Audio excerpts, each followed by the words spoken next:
Bom dia, meu nome é Jefferson Araújo, sou estudante da Unifran, estou no terceiro ano. Vim falar um pouco das doenças da cultura da cana. O monitoramento vai ser feito aqui em Morro Agudo, estou na fazenda do Terrado e vou explicar mais um pouco para vocês sobre as doenças. Vocês podem ver aqui que a folha mais velha, né, mais mediana, né, e vocês podem ver aqui que a folha nova, ela já tem início aqui, ó, do ferrugem.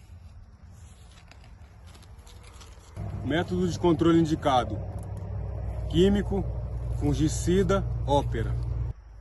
Então é isso então, pessoal, vim fazer o monitoramento aqui na cana de açúcar e, por sinal, eu achei ferrugem na folha da cana de açúcar e é isso. Muito obrigado aí e até a próxima.